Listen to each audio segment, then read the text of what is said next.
Welcome to Your Vote Counts, a candidate forum jointly sponsored by the League of Women Voters of Marion and Polk Counties and Capital Community Television.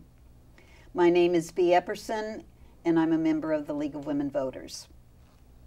The League is a nonpartisan political organization that works to educate its members and the public about governmental issues. In this program, we're hosting the candidates for Polk County Commissioner, Position 1. They are Dan Clem and Jennifer Wheeler. We will begin with 3-minute opening statements where the candidates will introduce themselves and talk about their priorities. The order was determined by a previous coin toss, and we'll start out with Jennifer Wheeler, followed by Dan Clem. Following the opening statements, the candidates will be asked questions and we'll rotate their responses. The candidates were not given the questions ahead of time. Jennifer Wheeler, will you begin your introduction and your top priorities? Yes, and thank you for inviting me to be here today. My name is Jennifer Wheeler, and I am Polk County Commissioner. I've been in public service for Polk County now for 17 years, 14 of those years in the board office. I bring to the board a few unique qualities, and that would be, one, that I'm the first female, and although that's not a good reason to vote for someone just because they're female, I think it's remarkable that the first female in Polk County's history is a good commissioner and one who serves the citizens of Polk County well. I also bring a strong working relationship with other elected officials, our department heads, our county administrator, and our legal counsel in Polk County. I also have established working relationships with all of the cities and with the Confederated Tribes of Grand Ronde. I'm a native Oregonian, and it's hard for me to believe, but I've lived in Polk County more than half a century. I'm married to my wonderful husband, Tim, for 22 years, and together we have 5 children and 13 grandchildren. Just like everyone else in the United States today, our top priority is getting people back to work. I'm sure that in the questions we'll talk a little bit more about that. I also am very proud to be an important part of a team of 3 equal people who are working so strong and moving the county forward. My appointment came in a very serious time of angst for Polk County, not just the employees and the citizens, but even as far as throughout the state. And I'm very proud to say today that we have 3 commissioners who are working well together, and in my time as commissioner and the other 2 commissioners who are also new, we have not lost one management level staff. We're all working together, we're all moving forward for the betterment of Polk County.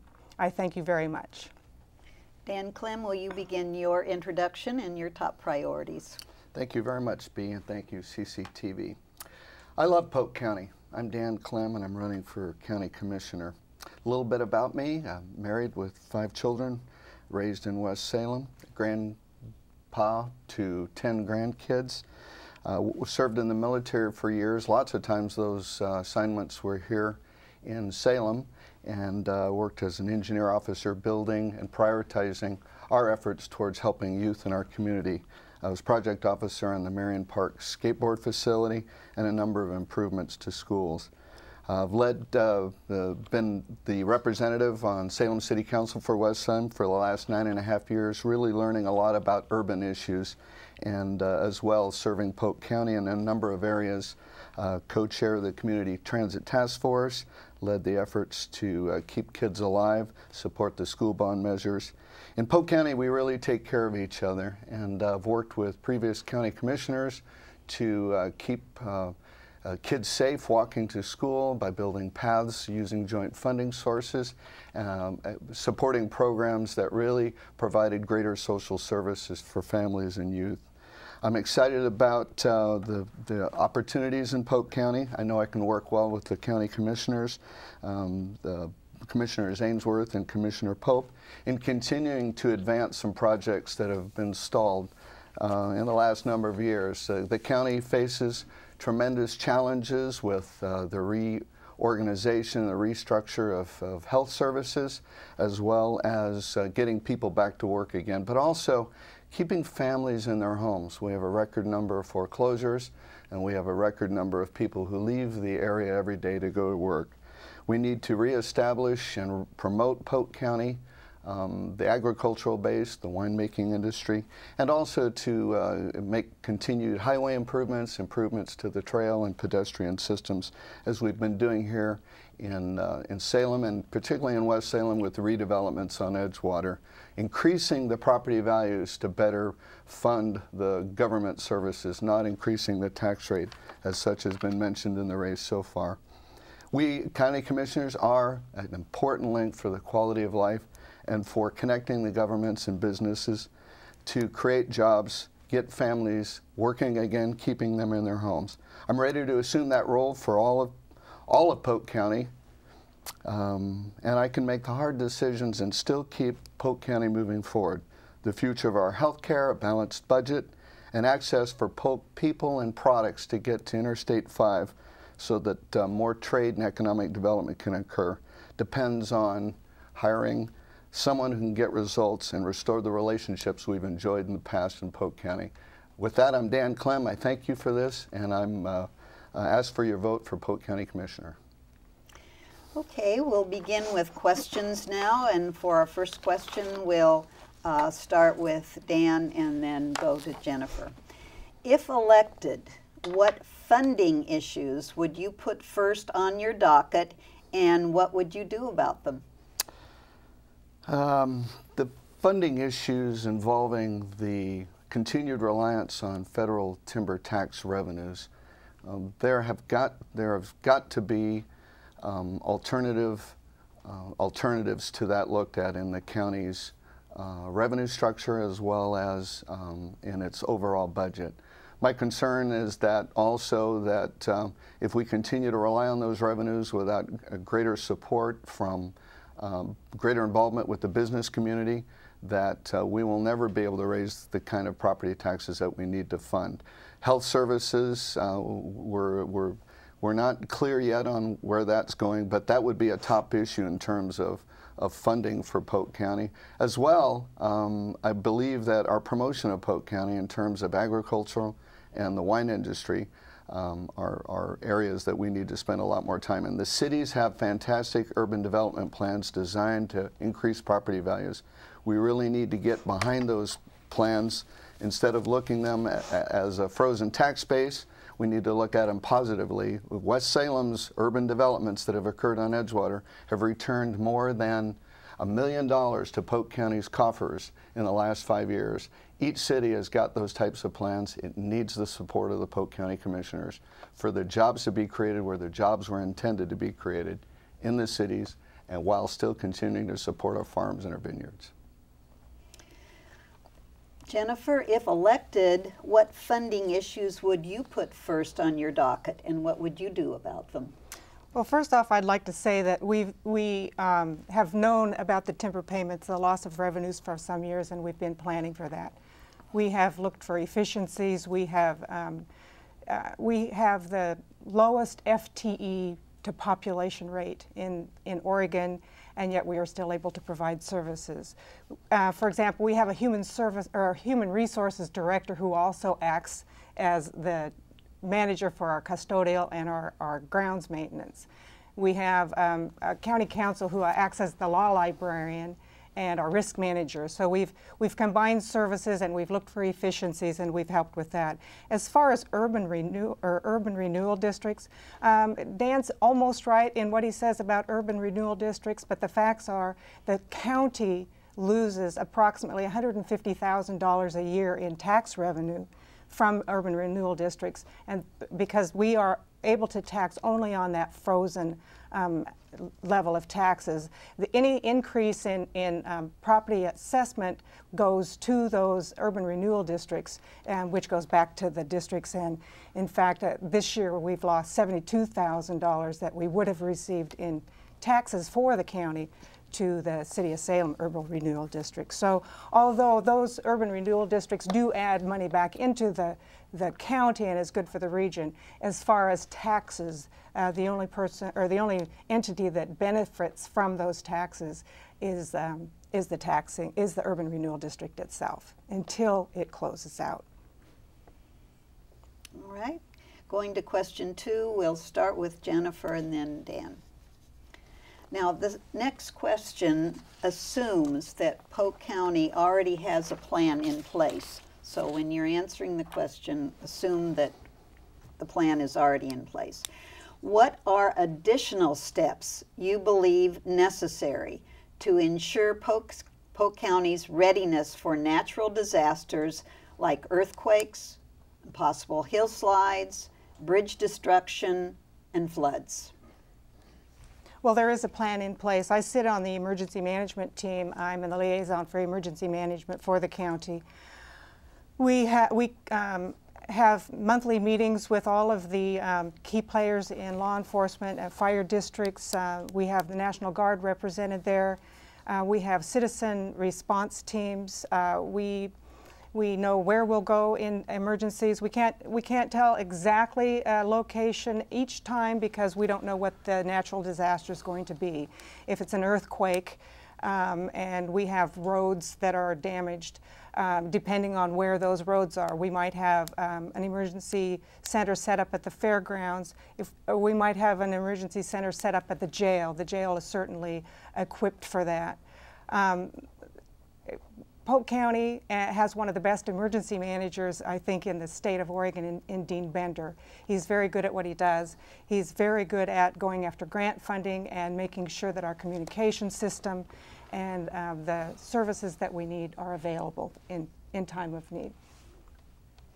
Okay, Dan Clem, what are additional steps you believe necessary to ensure Polk County's readiness for natural disasters like earthquakes and possible hillslides, bridge destruction, and floods?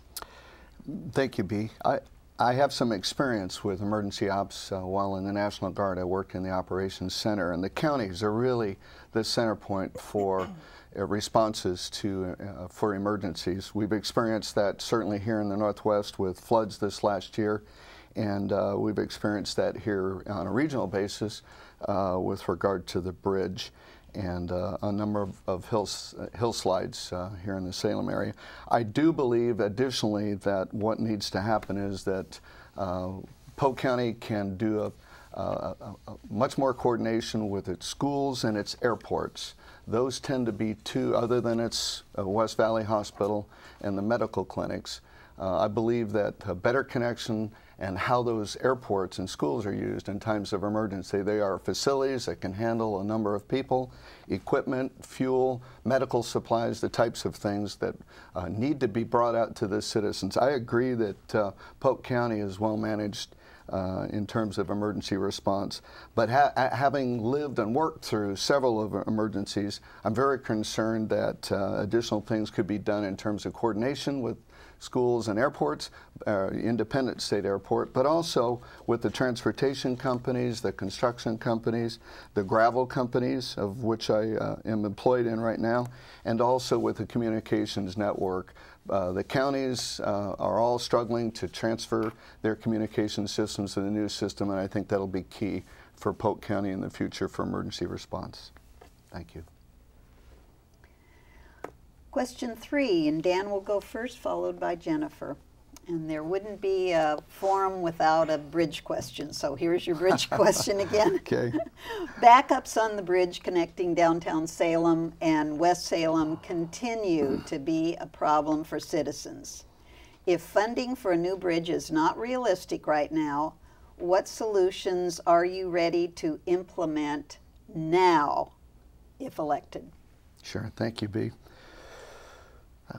We've been implementing interim solutions for the last 14 years, since the 1998 Bridgehead Engineering Study. The improvements that will be made to Wallace-Glen Creek, the $10 million intersection improvement, is one of those projects where we identified that 80% of the snarl up in the 5 p.m. traffic in West Salem and coming back over to East Salem was really due to an insufficient intersection for the amount of people commuting there. And so that's one of the projects that we're still catching up on in the 14 plans drawn up 14 years ago. Other interim solutions right now that will need to be implemented, because the bridge funding isn't for years away. You can't seek funding until you have a plan, until you have a preferred alternative. And so that's what we're working on right now. But the other interim solutions include continued improvements to Highway 22. It's about the region's traffic and the amount of pass-through traffic that is going on 22 trying to get to I-5. We've got to make the improvements at 2251, Highway 2251, the Independence Cutoff, the Greenwood Road, so that farm traffic can still move, and as well Dokes Ferry and Highway 22. There will always be an interim set of solutions that need to be worked on. As Polk County Commissioner, I plan to get those projects going again so that the through traffic can move and ease up the congestion that occurs on the bridges for all drivers. Jennifer, backups on the bridge continue to mount, connecting downtown Salem and West Salem. If funding for a new bridge is not realistic right now, what solutions are you ready to implement now if elected? We are actually working on those projects. We're making great progress on the interchange at Highway 22 and 51. We continue to work with regional partners on that project, and the Dokes Ferry realignment project is well underway. The planning is being done right now. Funding has been identified, and that project, with just a little bit of luck, will be on the construction schedule for next year. That project will increase the mobility and the safety at that intersection, and at the same time give people from that area a different way to access 22 in a more safe manner. We're also working on the connections from the West Salem, the west end of West Salem onto Highway 22 that will connect with that interchange when it's built and bring traffic from the west end of West Salem onto 22 so that it can go into Salem from that direction rather than the backup at Wallace Road. Like Dan said, the funding for that bridge is many years out, and we have continued to work on that project, and we're on top of that situation. Okay, thank you. The next question, you'll go first, Jennifer, followed by Dan Clem. What are your suggestions for stimulating job growth in Polk County, particularly in hard-hit areas like Dallas? Well, we've been working on that as well. One of the things that has really is pretty new, Ray Steele, who is our Fair Board Director, has come up with the idea of a year-round market for the egg business, and in conjunction with a commercial kitchen. So we're exploring that idea to give the people in the egg sect the idea or the opportunity to market their products. So if they go to the commercial kitchen, which Independence is very interested in, they can perfect their recipes and then be able to market those products at a year-round fair. We're also working on ways to make sure that our local wineries are able to stay productive and bring in the profits over the next 20 years, working in conjunction with other farm operations so that they can also profit from that. When the wineries have special events, to be able to have the local egg producers, small producers, benefit from that as well by selling their products and marketing their products in a joint effort with the various egg departments. Thank you. Dan Clem, what are your suggestions for stimulating job growth in Polk County, particularly hard-hit areas like Dallas? Dallas has been a mill town since its beginning. It's a great community. It's known for its aquatic center, its family programs, its emphasis on youth. The mayor brags about the graduation rate. So it's a great place to raise families. Problem is with the mill closed and the 3 facilities that are closed on the southeast end of town, particularly Dallas is struggling for jobs. And I believe that the county commissioners should take a lead role instead of relying on just the state of Oregon advisors and SEDCOR and a number of other great partners, but should do a lot more efforts with the city and with the government agencies and with the business community to find ways to redevelop the mill site in Dallas. Tremendous amount of acreage, it has utilities, it sits near residential areas, whether that develop as residential or whether that develop as light commercial and retail, light industrial. It's industrial as own land, so it has tremendous opportunity for Dallas to be self-sufficient economically and to continue to be a great place to raise families and be a viable community for Polk County. Okay, last question. Dan will go first, then Jennifer Wheeler. What other issues are you most passionate about that Polk County Commissioners need to address, and what are your recommendations?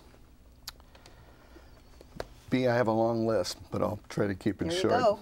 Tourism, the connection between our fantastic event center and fairgrounds and the local visitor centers, both in Dallas and in Salem, really needs to be made. There are RV rallies, there are a number of events, to include the annual flea markets and a number of other activities that are held there. That fairgrounds event center is leased out almost virtually every weekend, yet its connection with local restaurants, with farms, with vineyards is very weak right now. I would really strongly connect the two of those together, along with state efforts as well as Travel Salem and Representative Jim Thompson's efforts. I would also advocate that we take a look at better transit services for Polk County. I sat on the board for the Cherry Lift and well understand a lot of the transit aspects. I would promote tourism and the cities and their efforts as well with the scenic bikeways that can better connect Independence and Monmouth. And really, healthcare is the largest issue out there in the near future. We've really got to do what we can to lower healthcare costs. It lowers the cost of government, but really, we have a lot of families that still do not have the kind of access to healthcare, affordable healthcare, that they need. The county has that responsibility, and I would take that very seriously. Okay, Jennifer, what other issues are you most passionate about that Polk County Commissioners need to address, and what are your recommendations? Yeah, I agree with Dan on tourism, and that is something that we're working on now and we need to continue working on. We do partner with Travel Salem. We are bringing tourists into Polk County, and the partnership with Travel Salem is through housing of those people. When the people come to Polk County, or when they come to Salem and they're looking for ways to perfect their itinerary, and Travel Salem points them directly to some of our egg businesses, our wineries around the county, and brings them into the county. And of course, when they come here, they love it so much they want to stay. I think that we need to work more to strengthen our relationships with the city, but we have partnered with the cities and with the Confederated Tribes of Grand Ronde for years, and those relationships are strong. We've partnered on very many different projects, from public works projects to public health projects. We need to continue to strengthen those relationships, learn to work together, find efficiencies to help out each other, so that each entity benefits from working together. Thank you. Each candidate will now have 1.5 minutes for a closing statement, and we'll go with Jennifer Wheeler first and then Dan Clem. Thank you. I am Jennifer Wheeler, Polk County Commissioner, and I have to say it's been an honor to serve as your commissioner over the last year and a bit. I'm very proud to have a working relationship with my two fellow commissioners, and that I have the endorsement of both Commissioner Mike Ainsworth and Commissioner Craig Pope. We had a hard act to follow in the board that was before us, and I couldn't be more happy with the progress that we've made. We continue to make progress. We continue to work well together. I also have the endorsement of the Confederated Tribes of Grand Ronde and leaders in both the Democratic Committee and the Republican Committee in Polk County. I am Jennifer Wheeler. I thank you very much for watching today, and I would appreciate your vote in November. Thank you very much. Dan Clem, your final remarks. Thank you, Bea. I too am very honored to be here and appreciate this forum and your efforts to engage the public with the political process at the county level, which is extremely important. As City Councilor for West Salem, the largest urban area in Polk County, I've learned a lot about connecting with county services, with state and government services. I'm not just connected to 2 commissioners, I'm connected to a variety of agencies, a variety of nonprofits, the school system, as well as a number of business organizations in the Marion and Polk County area. I've been working and learning a lot, particularly from previous Polk County commissioners, which we partnered on a lot of projects together. I will tell you that I've been training for this job. I know budgets. I know how to help continue to find efficiencies. I know that the priorities of public safety are important, but as well, Polk County is much more than jails and roads and the previous successes that we've had. Polk County in the future will be about how do we deal with creating the climate to create jobs, bring jobs, make Polk County self-sufficient again, and the looming problems of increasing health care on government. I promise to bring those talents to bear as a retired officer, but as a volunteer, unpaid in my community to help continue to improve the quality of life for citizens in Polk County. My name is Dan Clem, candidate for Polk County Commissioner, and I would urge that you consider voting for me in this next November election. Thank you very much. On behalf of the League of Women Voters of Marion and Polk Counties, I want to thank each of the candidates for being here today. Thank you. Thank you also to CCTV for providing this opportunity, and to you, the watching public, for your participation in your own citizenship. Ballots are mailed on October 18th, and you must mail them back so that the county election officials receive them on or before 8 p.m. on November 6th. It's important for you to vote in this election. And remember, your vote counts.